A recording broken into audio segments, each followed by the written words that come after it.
Hey, it's me, Erica Rose, and this is my vlog, Winching My Finances.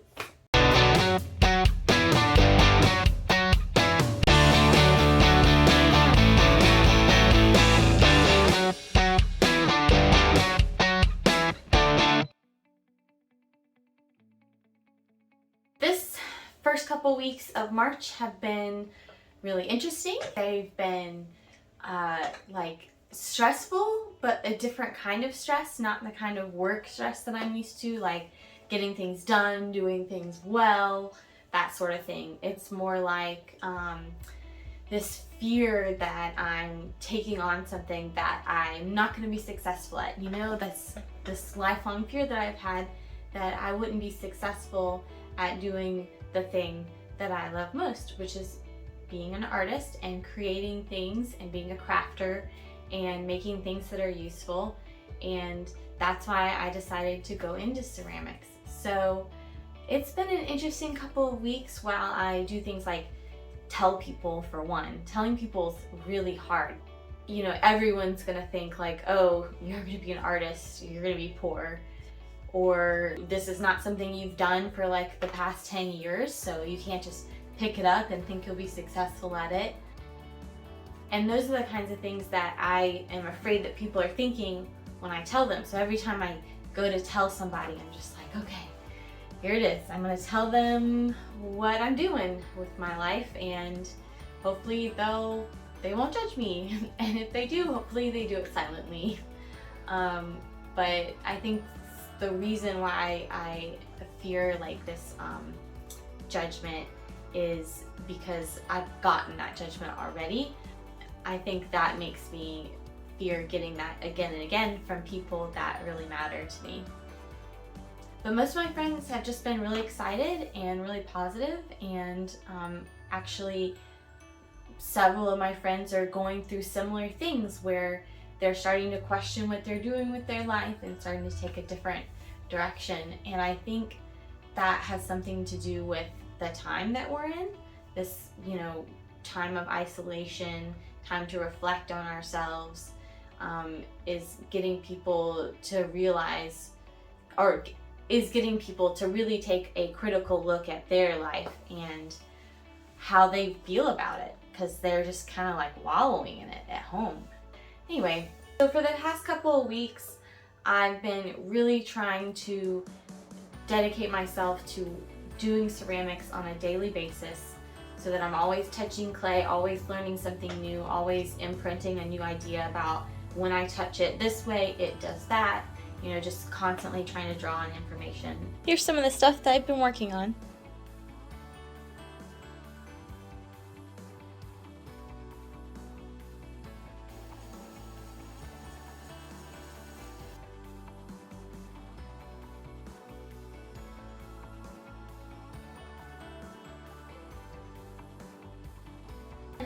My class started 2 Wednesdays ago, and a friend of mine is going with me. The class that I'm taking is being taught by a sculptor named Rosalie Midiette, and she is from the Raleigh-Durham area, and she actually went to the same college as me, not at the same time, UNC Asheville. The first day in the class, she said that we were going to be learning pinch pots, and I thought, of course we are. That's where all hand building 101 classes start, with a pinch pot. And I was not really like excited about it, but you know, just being like, okay, it's good to get back to the basics and review things. And this teacher has turned it into so much more than that, really encouraging us to not just create a pinch pot, but to create something, a sculpture, a usable object or something that's base is a pinch pot, and then the rest of it is formed with coils. Doing that has also taught me a paddling technique. So that was really cool because it took a really kind of chunky, funky looking, odd shaped piece that I was like, this looks, you know, so unprofessional, so like a new artist would do. And the paddling took it to looking smooth and looking more professional, and I was like, that was a really cool technique to learn.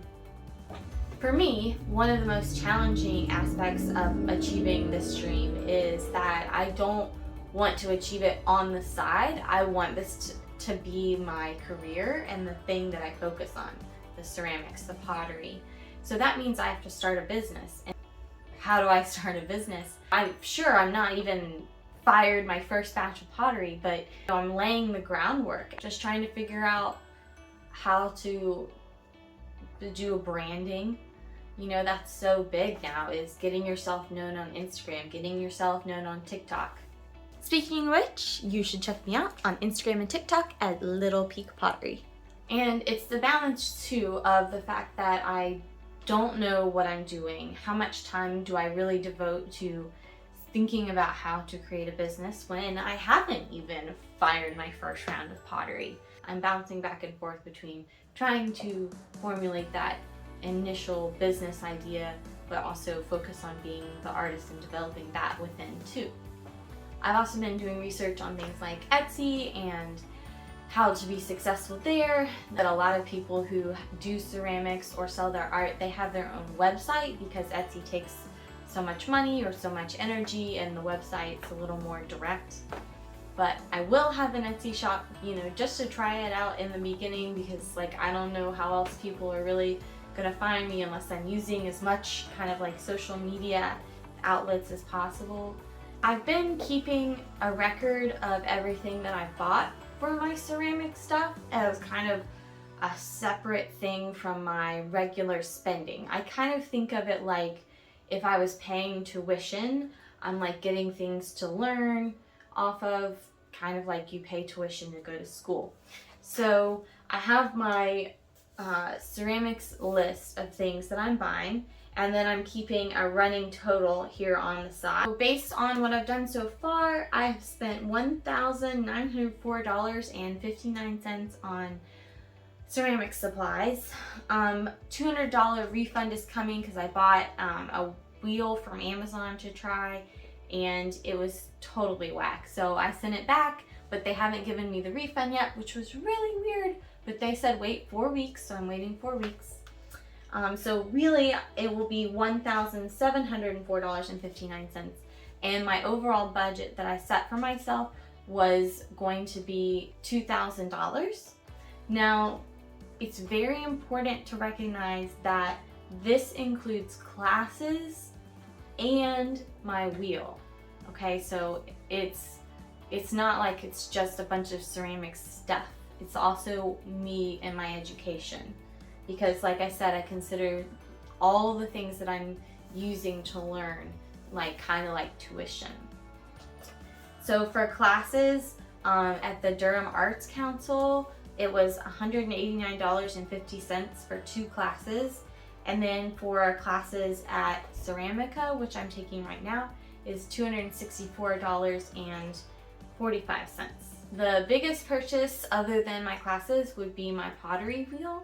The wheel itself was about $800, and then I spent about $60 on glazes that I wanted to try. Overall, I have about $300 left in my budget to spend on this learning stuff. And what I really want to do is, 1, spend that on clay, and so that I have something to work with, and then 2, try to keep looking for another class to take. Once I've spent that much money, that's when I'm going to take a look at, okay, what am I going to do from here to try and balance out now my expenditures. Although, my initial instinct is to just take as many classes as I can sign up for, just like you would in college. A couple other little tidbits. I did end up signing up for Cobra because the new bill that was passed covers Cobra costs through September. So that means all of my health insurance will be paid for through September as long as I'm enrolled in Cobra. And my actual Cobra cost is about $464. It's pretty expensive. Speaking of health insurance, finding health insurance out there, you've got to be very careful. Just searching on the website, there's tons of scams out there. I got manipulated into putting in my phone number. I'm just getting tons of phone calls from people trying to sell me insurance, acting like they're my friend, acting like they know me, acting like I contacted them. It is wild. So be careful when you're doing searches for health insurance. I also got my stimulus check on the 17th, so that's another $1,400, which was, of course, for me, like actually not bonus money, just money that I actually need. So that was great. Provided me with a little bit of some comfort and cushion. I still have not gotten my severance payment from the company that I used to work for. So that's still processing, I guess. I'm not really sure, but I hope it comes through by the end of the month so that I have something to use next month. I'm still tutoring the student that I started working with a couple days after I got let go. It's really been wonderful. He's very a hard worker, playful, great sense of humor. And so I've been doing some in-person hours on Monday, and then Tuesday, Wednesday, Thursday, I've been doing virtual tutoring with them, which is, oh wow, I don't know how teachers are doing it right now with their whole class. I'm just glad that I can devote my 100% attention to one kid, and I, kind of feel like I'm actually making a difference with, at least, his brain is working out every day instead of, hanging around and playing games and stuff. So I'm getting some extra income from that. I'm getting $160 on Monday to work with him for 4 hours and then clean their house for 2 hours, and then $40 a day Tuesday, Wednesday, and Thursday to work with him for 2 hours virtually. Sometimes I wonder if, maybe I could have put a little bit of a greater value on it, since I am like coming up with lesson plans and things for him, because the school that he goes to, the teacher just posts 2 things that are due for the entire week on Monday. So we do those on Monday, and then he's like done for the week. So I do stories with him and math problems, and then play too, because he's said it himself, he's real bored. He really misses having friends. It's just terrible. It's heartbreaking. Anyway, as far as unemployment income, that has not been processed. The website was down the other day, yesterday, when I went to look at trying to figure out what was going on and file my this weekly thing that you have to file saying that you're unemployed. But it still hasn't come through. I got denied for food stamps because the company I used to work for had not marked me as unemployed yet, even though it was 8 days after my last day of work. My last day as their employee, period. Not my last day of work, but my last day as their employee. 8 days later, I signed up for food stamps, and they had still not marked me as unemployed yet, and so I got denied. They see in their system now that I am marked as unemployed, but I still have to wait another 30 days to apply, even though now it shows that I'm unemployed. And that's really frustrating and crazy to me, because it has nothing to do with anything that I did or anything or any information that can't be proven. I just have to wait 30 days. Yeah. And then the lady was like, well, hopefully you have a job by then. And I was thinking, like, yeah, and then it won't be useful. I need it like now. Now is when I don't have the job. It's an interesting system. This is all trying to figure out all this stuff, trying to figure out health insurance, trying to figure out unemployment, all this stuff. It reminds me of like when I was trying to buy a house and I was constantly juggling the paperwork and getting what signed where and sending what form where. And I mean, this stuff is stressful because it's like your life and it's so important and your future depends on it, on these moments, these small moments that you're taking to do these things. And it's a lot, it's a lot, and it's something I've just never had to do before, and quite frankly, it's something I never thought I would have to do. So that's weird. That's real weird. So far this month, my income has been $880 through tutoring. I'm expected to make a total of $1,120 by the end of the month if my hours stay consistent. I also got my federal refund in the mail, so that was really helpful, of $2,793. That was my federal refund. I got a couple extra $1,000 because I went to school last year, to grad school, so I paid so much in tuition. So that gave me a pretty big tax credit. So just FYI, I don't usually get that much money back. I had a paycheck from one day of work, March 1st, I guess, $462.81. Or not March 1st, but March 1st and a couple days, I guess, before that, for that week. And that was my last paycheck from the company.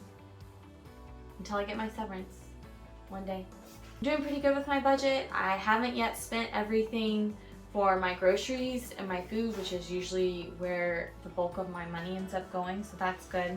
And it looks like I'm not going to have to spend my full budget for my utilities, so I have a little extra cushion there, as well as my gas. I haven't spent that much. I have $85 allotted for gas, and I've only spent $15 on gas so far this month. However, of course, my true weakness, dining out, my budget was $40 and I spent a little over $44 on dining out, so it's really, really hard, but no more eating out for the rest of the month.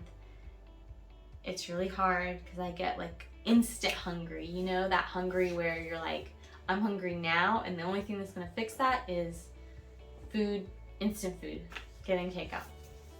Finally, so far I've budgeted $200 for self-care, entertainment, shopping, and I've spent $160 of that. So I'm under budget for self-care and entertainment and shopping for now, which is great. I'm wondering, do you have any like side hobbies, side hustles that you do making extra money? Any art that you sell, Etsy, Instagram sales, make t-shirts and sell them? I'm just curious. If you do, I'd love to check them out. Post them in the comments for me below, please. And I hope you have a wonderful day. Thanks for watching Winching My Finances with me, Erica Rose. If you enjoyed it, please hit the like button. And if you want to come with me on my journey, please subscribe.